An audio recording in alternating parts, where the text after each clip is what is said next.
Olá, meus irmãos e amigos, estamos novamente meditando, estudando essa série chamada Carta aos Efésios para o Nosso Tempo. Hoje é o 9º estudo, estamos avançando, agora vamos estudar o texto de Efésios capítulo 4, do verso 17 até o verso 32. É um texto longo, mas a leitura vai ser dinâmica para que aproveitemos o tempo para meditar mais. A Carta aos Efésios, como vocês já sabem, uma carta que Paulo escreveu estando na prisão. E ele reforça essa situação pela qual estava passando, porque ele apresenta a sua condição como prisioneiro ao longo dessa carta. Como eu também já falei antes, só para aqui reforçar, a tônica, a ênfase da carta aos Efésios é Cristo é o centro de tudo, é o centro do universo, do cristão, da igreja, de tudo. Jesus é o que sustenta todas as coisas. E a partir do verso 17, a gente vê a segunda parte desse capítulo, que é a parte prática de tudo que fora falado antes. Os capítulos 1, 2 e 3 são, digamos, teorias, são os ensinos, as doutrinas. E o capítulo 4 é a parte prática, é a aplicação dos ensinos de Paulo na vida comum daqueles cristãos em Cristo na cidade de Éfeso. Então, a partir do versículo 17, a gente vê uma outra instrução, ou outro conjunto de instruções sobre a prática da vida cristã. Diz assim: assim eu lhes digo, e no Senhor insisto, que não vivam mais como os gentios, que vivem na inutilidade dos pensamentos. Eles estão obscurecidos no entendimento e separados da vida de Deus por causa da ignorância em que estão, devido ao endurecimento do seu coração. Tendo perdido a sensibilidade, eles se entregaram à depravação, cometendo com avidez toda espécie de impureza. Todavia, não foi isso que vocês aprenderam de Cristo. De fato, vocês ouviram falar dele e nele foram ensinados, de acordo com a verdade que está em Cristo. Quanto à antiga maneira de viver, vocês foram ensinados a despir-se do velho homem que se corrompe por desejos mentirosos ou enganosos, a serem renovados no modo de pensar e a revestir-se do novo homem, criado para ser semelhante a Deus em justiça e em santidade provenientes da verdade. Portanto, cada um de vocês deve abandonar a mentira e falar a verdade ao seu próximo, pois somos todos membros de um mesmo corpo. Quando vocês ficarem irados, não pequem. Apaziguem a sua ira antes que o sol se ponha, e não dê lugar ao diabo. O que furtava, não furte mais, antes trabalhe fazendo algo de útil com as mãos, para que tenha o que repartir com quem estiver em necessidade. Nenhuma palavra torpe saia da boca de vocês, mas apenas a que for útil para edificar os outros, conforme a necessidade, para que conceda graça aos que a ouvem. Não entristeça o Espírito Santo de Deus, com o qual vocês foram selados para o dia da redenção. Livrem-se de toda a amargura, indignação e ira, gritaria e calúnia, bem como de toda maldade. Sejam bondosos e compassivos uns para com os outros, perdoando-se mutuamente, assim como Deus os perdoou em Cristo. Que leitura maravilhosa! A gente vê aqui que a vida cristã é uma coisa prática. A fé não pode ser dissociada da vida. O conhecimento cristão não deve ser separado da vida cristã. Tem muita gente que tem um conhecimento intelectual da palavra. Sim, eu sei, a Bíblia diz no Salmo 23, cita até decor, João 3,16. Mas a questão é, o que isso repercute na sua vida? O conhecimento intelectual da palavra de Deus não tem sentido, não tem significado se não for aplicável à sua vida. Piaget, que foi um biólogo e pai da pedagogia moderna, ele disse uma frase que muitos psicopedagogos e pedagogos, professores dizem e repetem com muita convicção: só há aprendizagem quando há mudança de comportamento. Ou seja, você só vai demonstrar que aprendeu quando começa a fazer de forma como foi ensinado. Então, ao longo dos capítulos primeiros, 1, 2 e 3, a gente viu aqui uma série de ensinos. E agora, a partir do capítulo 4, verso 1, a gente vê algumas aplicações. Mas no verso 17, a gente vê aqui, do verso 17 ao verso 19, o apóstolo Paulo está aqui fazendo uma comparação entre aqueles cristãos em Cristo da cidade de Éfeso e uma pessoa ou pessoas não crentes. Diz, olha, vocês, eu insisto, não vivam mais como gentios, ou seja, vocês não são mais pessoas separadas de Deus, vocês não são mais forasteiros da vida cristã, vocês não são mais estrangeiros quanto à família de Deus, vocês estão inseridos nesse contexto, vocês pertencem a Deus, vocês são do reino de Deus, são filhos amados de Deus, e dessa forma não podem mais viver como antes. Por quê? Aí ele fala no verso 17, não vivo mais na inutilidade dos seus pensamentos. Ou seja, os gentios vivem só pensando em fazer bobagem, só pensando em fazer o mal. Eles, falando dos gentios, estão obscurecidos, ou seja, a mente deles está envolta em trevas, eles não enxergam. Eu estou aqui com uma luz artificial que eu vou apagá-la um pouco. Veja a diferença da iluminação. É isso que acontece quando a mente está envolta em trevas. Ela não enxerga, ela não vê. A pessoa está ali, mergulhada no pecado, é dependente química, é viciada, tem mau comportamento, tem uma postura errada, tem feito mal para o outro e para si mesmo, mas a pessoa não enxerga, porque a mente dela está envolta em trevas, escura, né? Não consegue ver. E ele fala aqui também no verso 18, eles estão obscurecidos no entendimento e separados da vida de Deus por causa da ignorância. E aí diz assim, devido ao endurecimento do coração. O pecado faz duas coisas, torna a mente obscurecida, de modo que a pessoa não consegue enxergar o que está de errado na vida dela, mas por outro lado o coração realmente fica endurecido.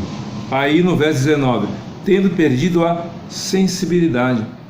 Uma das coisas que os que estudam o comportamento humano têm observado nesses últimos tempos é a perda ou a falta da empatia. Sabe o que é empatia? Você olhar para o outro, se importar com o outro, ter a sensibilidade de sentir a dor do outro com misericórdia, com compaixão, acolher o sofrimento do outro. A perda da empatia. Jesus disse lá em Mateus 24, versículo 12, que por se multiplicar a iniquidade, o amor de muitos esfriará. E então o pecado fez essas duas coisas terríveis.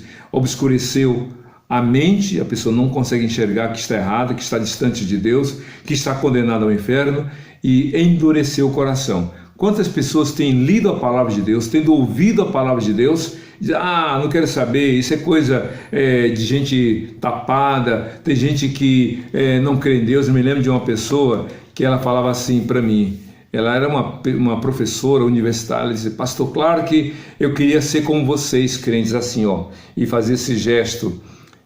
Mas por quê? Não tem aquele cavalo que anda com os antólios? Antólios é aquela, digamos, proteção, não é nem proteção, é aquela parte de couro que é colocada em cada olho do animal, de modo que o animal não consegue ver o que está ao seu redor. Ele só olha para frente como se fosse assim, um caminhar sem racionalidade, tem que fazer tudo certinho, mente fechada, visão restrita.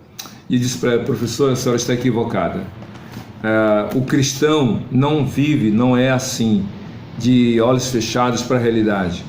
Fé não é cegueira espiritual, falei para ela. Fé não é ser irracional. Ao contrário, fé é você ter os olhos abertos para ver como Deus vê. Fé é você crer que Deus tem poder para fazer o impossível diante das suas impossibilidades.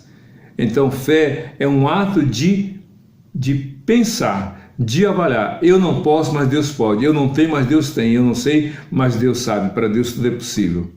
E ela parou para refletir.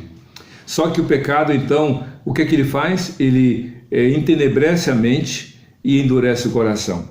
E então Paulo diz assim, olha, isso não deve acontecer. O verso 19 diz assim, tendo perdido toda a sensibilidade, eles se entregaram à depravação, cometendo com avidez toda espécie de impureza.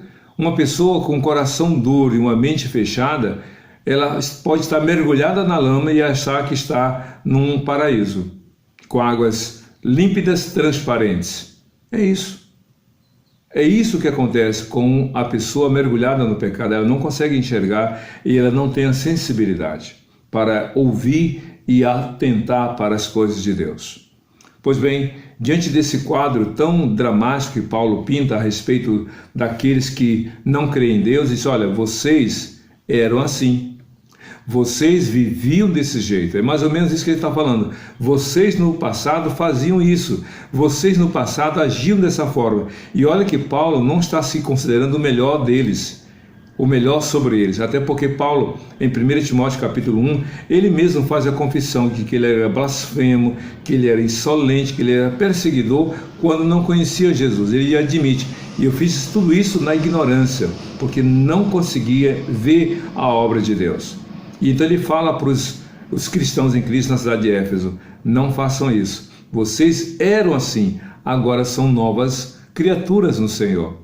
E então, a partir do verso 20 até o verso 32, Paulo fala de algumas coisas. Basicamente, ele fala sobre a mudança que foi feita na vida dos efésios cristãos, do que eles devem deixar de fazer e do que eles devem fazer a partir de Cristo Jesus. Então aqui no verso 20 até o verso 24, o apóstolo Paulo fala dessa mudança. Ele diz assim: todavia, ou seja, em comparação com os gentios incrédulos, todavia não foi isso que vocês aprenderam de Cristo. Vocês não aprenderam a viver dessa forma. Ao contrário, de fato, vocês ouviram falar dele e nele foram ensinados de acordo com a verdade que está em Jesus. Ou seja, vocês aprenderam totalmente o oposto do que no mundo existe. Vocês aprenderam de Cristo o que está sendo desconsiderado pelo mundo. Vocês aprenderam de Cristo o que é de Jesus, o que é do Senhor. E o que eles aprenderam? Aí então ele fala dessa mudança, a partir do versículo 22 em diante. Ele fala o seguinte: quanto à antiga maneira de viver, vocês foram ensinados, ou seja, a doutrina dos apóstolos. O que Paulo e os demais apóstolos estavam ensinando era aquilo que os apóstolos tinham ouvido de Jesus. E o que eles tinham ouvido e que eles ensinaram? Peguem a roupa velha da vida sem Deus e joguem fora. Quanto à antiga maneira de viver, vocês foram ensinados a despir-se do velho homem que se corrompe por desejos enganosos. Aquela roupa velha da vida sem Deus não deve mais ser costurada, que está rasgada, não pode ser remendada, ajustada para você usar novamente. Essa vida velha sem Deus, joga fora. Os maus hábitos, os maus pensamentos, os maus comportamentos, as más atitudes, tudo isso, joga fora. Tem coisas, meus queridos, a gente sabe, né? Nessa pandemia, carestia, desemprego, tudo caro, a gente tem visto atos de solidariedade, né? Pessoas que estão fazendo doações de alimentos, de vestuário, de material de higiene pessoal. Coisa linda de Deus, é maravilha. As igrejas têm feito isso e pessoas de modo particular e até mesmo empresários têm sido muito sensíveis. Lembra que eu falei da empatia? Apesar de muitos não agirem assim, algumas pessoas têm sido sensibilizadas, tocadas pela necessidade do outro. O que elas fazem? Pegam roupa velha, sapato velho, velho no sentido que não tem mais importância, uso para elas, elas dão uma ajustada, dão uma limpeza e fazem suas doações. O que não serve mais para mim pode ser útil para o outro. Agora, da vida velha sem Deus, não. Da vida velha sem Deus, nada presta. Jogue fora. Jogue fora os maus hábitos, tudo aquilo que foi ruim da sua vida sem Deus. Não diga agora, não serve para mim, pode servir para você. Não, jogue fora. Jogue fora em nome de Jesus. Aí ele fala no verso 23, a serem renovados no modo de pensar e a revestir-se do novo homem, criado para ser semelhante a Deus com justiça e em santidade provenientes da verdade. Ou seja, a vida do homem velho sem Deus jogada fora, e agora essa nova veste, esse novo homem em Cristo Jesus, criados para ser semelhante a Deus em justiça e em santidade. Pegue esse novo vestuário, faça uma renovação do seu guarda-roupa, como a gente vê as mulheres comentando umas com as outras, olha, eu renovei meu guarda-roupa. Sabe aquela coisa que acontece de tempos em tempos? No passado era mais frequente, hoje as roupas duram mais tempo por necessidade. Pois bem, em algum momento a roupa é renovada, o guarda-roupa é renovado. Por quê? Porque já não cabe mais, ou ficou folgada demais, ou já perdeu a sua, digamos, o seu valor. Pois bem, renovou o guarda-roupa, tirou a vida velha sem Deus, agora vista do novo homem, essa vida nova no Senhor. E é nessa nova perspectiva, desse novo homem em Cristo, que Paulo vai explicar aqui alguns detalhes. Eu quero dizer para você, meu querido, não fique aproveitando coisa velha da vida sem Deus. Não fique. Não fique, porque isso é querer aproveitar aquilo que levou Cristo à cruz. Cristo morreu na cruz por seus, por meus, por nossos pecados. Como agora eu vou pegar as coisas que levaram Cristo a morrer por mim e querer utilizar novamente? Não, jogue fora, deixe de confiar nisso, creia no Senhor. Eu me lembro da história muito interessante de uma pessoa, de uma senhora. Ela foi fazer aquela faxina de mês na casa dela. Sabe aquela faxina de mês, né? Aquela faxina que a gente demora meses para fazer? Então ela foi fazer a faxina na casa dela, e aí ela chegou, limpou a sala, limpou o quarto, a cozinha, limpou os banheiros, aí foi limpar a despensa. Sabe que a despensa da casa é aquele lugar em que a visita não vai, para o qual a visita não vai e nem é levada, sabe por quê? É o lugar das tralhas, das coisas velhas. Então ela foi limpar a despensa. Chegando lá, o que ela viu? Ela encontrou um álbum de famílias sem fotos, velho. É assim que ela falou. Ela começou a falar: esse álbum velho com esses plásticos amarelados, vou jogar fora. Aí jogou fora. Depois ela, limpando, encontrou um ferro de passar. Esse ferro de passar velho, cabo quebrado, arrebentado, vou jogar fora. Aí jogou fora, pela janela. Tinha uma janela ali da despensa. Ela foi jogando pela janela. Aí um pouco mais adiante, limpando a despensa, encontrou um ventilador. Aí pensou: esse ventilador com a hélice empenada, grade enferrujada, vou jogar fora. Aí jogou pela janela da despensa tudo aquilo que ela considerou inútil, sem valor, sem importância. Terminada a limpeza da despensa, foi para o quintal da casa dela. Quando ela chegou lá, ela encontrou algumas coisas que ela havia jogado pela janela da despensa. Aí se aproximou e olhou para um álbum e disse assim: poxa, mas esse álbum aqui de família não tem fotos, as páginas estão amareladas, o plástico está ruim, mas se eu trocar os plásticos, ele vai ficar novinho. Aí jogou a janela dentro. Depois ela pegou o ferro de passar e disse: olha, esse ferro não está tão ruim, se eu trocar esse cabo, trocar essa tomada, ele vai voltar a funcionar. Aí jogou do lado de dentro. Viu o ventilador e disse: se eu trocar pintar essa grade, ele vai ficar novo. Jogou a janela dentro. Ou seja, tudo que de ruim ela havia jogado pela janela fora, ela voltou e jogou novamente para dentro da despensa pela janela. É assim que algumas pessoas têm feito. Diante de Deus, ouvem a palavra, dizem: eu quero mudar, eu vou mudar, e vão pelo Espírito Santo sendo conscientizadas que tem que jogar fora as coisas da sua vida sem Deus. Só que passado um tempo, passado um período, aí voltam aos velhos costumes. Mas todo mundo faz isso, por que eu não posso fazer? Uma vez só, o que tem na vida? Ninguém é perfeito. Então elas voltam aos velhos hábitos. É isso que o apóstolo Pedro disse lá na sua carta, na sua segunda carta. Diz: olha, aquele que conheceu a graça de Deus, que mergulhou na palavra do Senhor, que entrou na comunidade cristã e largou o mundo e agora volta aos velhos hábitos, aí ele usa dois exemplos terríveis. É como a porca lavada que volta a se revolver na lama e ao cão que volta a comer do seu próprio vômito. Coisa terrível.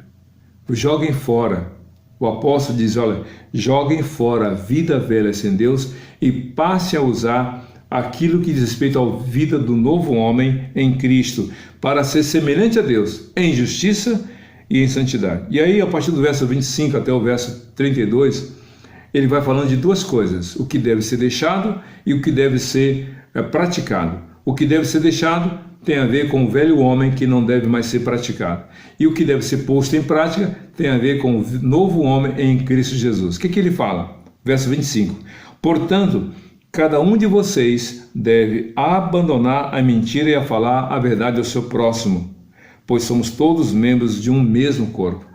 Não use mais a mentira, nem para obter vantagem, muito menos para prejudicar o outro. Não faça. Cada um abandone a mentira. É uma escolha, é uma decisão. Eu não vou mais mentir, ainda que eu sofra, ainda que eu padeça, ainda que eu sofra consequências, eu vou falar a verdade.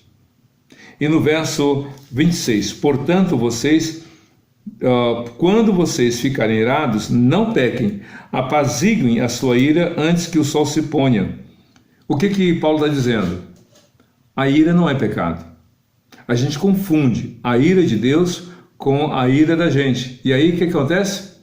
Não, Deus quando se ira não peca, mas eu posso pecar se eu me irar. Não existe ira santa, isso é invenção dos crentes. Negócio de ira santa. Não existe ira santa. Ira é ira. E o que é ira? Senão uma aversão ao que foi dito ou feito contra alguém que ofendeu uma pessoa que eu conheço ou desconhecida, como uma agressão física, como uma ofensa a um idoso, um desrespeito à mulher, uma ação de violência para com a criança ou para com um semelhante de forma geral. Essas coisas podem provocar ira na gente, como Moisés ficou irado com respeito a um egípcio que agredia um hebreu. Então a ira é uma aversão, é uma rejeição. A diferença é que quando Deus se ira, Deus sempre tem razão, nós nem sempre.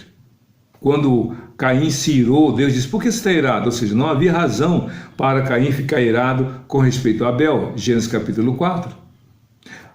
Outra coisa, quando a pessoa vai expor a razão da sua ira ou agir com base em sua ira, há uma diferença. Deus, quando vai agir motivado pela ira, ele não pesa nas palavras e nem nas atitudes. Nós sempre nos excedemos nas palavras e nas atitudes quando estamos irados. Por isso que Paulo fala, quando vocês ficarem irados, não pequem, ou seja, não use a razão da ira para machucar, para agredir verbal ou fisicamente, ou para cometer um ato contra o outro.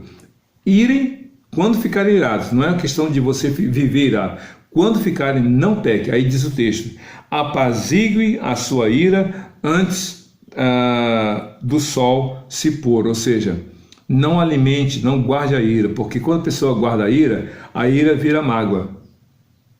E a mágoa se transforma em ódio. E o ódio deseja vingança, que posta em prática comete pecado, gerando morte. Então, a Bíblia diz assim, resolva logo. Quando estiver irado, chateado, aborrecido com uma coisa que alguém falou ou fez, vá lá até aquela pessoa. Resolva logo. Não durma com o problema, não durma com a ira, porque você pode acordar com a mágoa e com o desejo de ódio, de vingança. Resolva isso diante de Deus. É por isso que diz aqui no verso 29, ou melhor, verso 27, e não deem lugar ao diabo.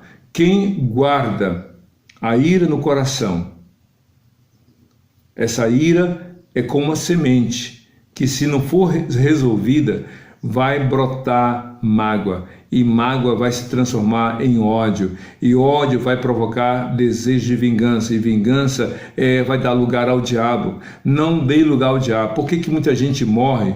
Porque o outro que matou motivado pela mágoa, pelo desejo de vingança. É assim, Aminon foi morto 2 anos depois de Absalão ficar magoado com ele quando o próprio Aminon violentou sexualmente a irmã de Absalão. Absalão ficou remoendo por 2 anos. A ira foi imediata, mas ele não expôs, não resolveu com o irmão, não agiu de forma justa, mas após 2 anos matou o irmão, e após 5 anos ainda magoado por causa do pai Davi, que não fez nada contra aquele ato absurdo do seu meio-irmão. Então a Bíblia diz que Absalão tirou o trono do seu pai e assumiu, usurpou do trono e mais, quis matar o próprio pai. Por quê? Deu lugar ao diabo, porque não resolveu a questão da ira. Tem muito filho irado com o pai, tem muito pai irado com o filho, tem muita mãe irada com a filha, tem muita filha irada com a mãe, sogro com genro, sogra com nora, pastor com ovelha, ovelha com pastor. Resolva isso, não dê lugar ao diabo. Aqui diz no verso 28, o que furtava não furte mais, antes trabalhe, fazendo algo útil com as mãos para que tenha o que repartir com quem estiver em necessidade. Paulo disse assim, em outras palavras, seja um empreendedor na linguagem de hoje. Trabalhe, rapaz, vai trabalhar, vá fazer alguma coisa, não seja preguiçoso e nem seja roubador, porque há uma diferença. O que furta, furta porque acha que aquilo que está ali a seu alcance é de sua necessidade. Mas se ele trabalhasse, tivesse dinheiro, em vez de furtar, ele iria fazer o oposto, ele iria até doar. É o que Paulo fala. Não furte, trabalhe para ter para si e quando precisar, o outro você tem o que oferecer. Na parábola do bom samaritano, os ladrões roubaram do transeunte que descia de Jerusalém para Jericó e quase deixou morto, quase o deixaram morto, porque eram ladrões, não eram um só.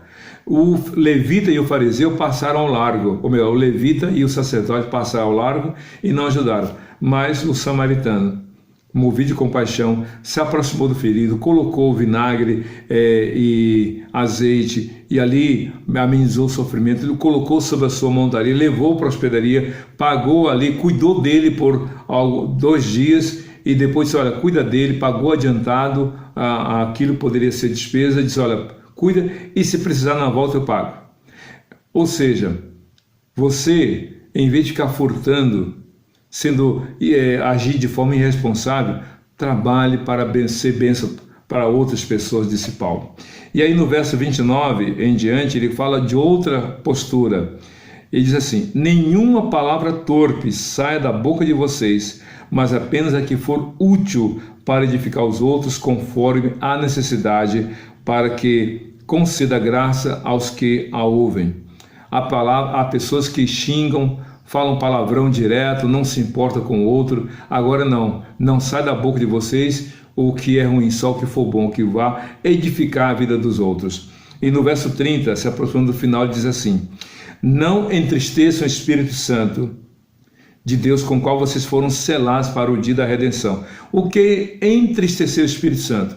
É quando você não dá espaço para ele agir, é quando você faz o que é oposto ao que Deus ensina. O Espírito Santo mora no coração do crente, mas se o crente não dá espaço para o Espírito Santo agir, ele entristece. O Espírito Santo não é uma força, é uma pessoa, é a terceira pessoa da Trindade, porque ele é Deus. Ele conhece nossa mente e nosso coração. Então faça o que o Espírito Santo tem colocado no seu coração pela palavra e você vai alegrar o coração de Deus. E no verso 31, livrem-se de toda amargura, indignação e ira e gritaria.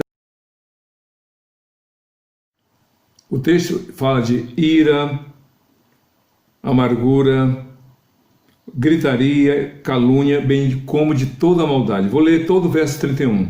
Livrem-se de toda amargura, indignação e ira, gritaria e calúnia, bem como de toda maldade. Ou seja, joguem fora toda essa roupagem da vida velha sem Deus. Livrem-se. Sabe quando uma coisa que cheira mal, que é ruim, que já está estragada, jogue fora. A gente sabe que a Covid, esse vírus, o novo coronavírus, está atingindo tantas pessoas. E quem está contaminado quer se livrar, quer ser curado. E quando a medicação vem e os procedimentos médicos são realizados, e a pessoa conhece, nunca mais eu quero ver isso, nunca mais quero nem pensar em Covid, nem em novo coronavírus. Então veja o pecado como algo pernicioso, ruim, jogue fora. E no verso 32 diz, sejam bondosos e compassivos uns para com os outros, perdoem-se, perdoando-se mutuamente, assim como Deus os perdoa em Cristo. Ou seja, joguem fora o que não presta e absorvam e passem a usar o que é bom.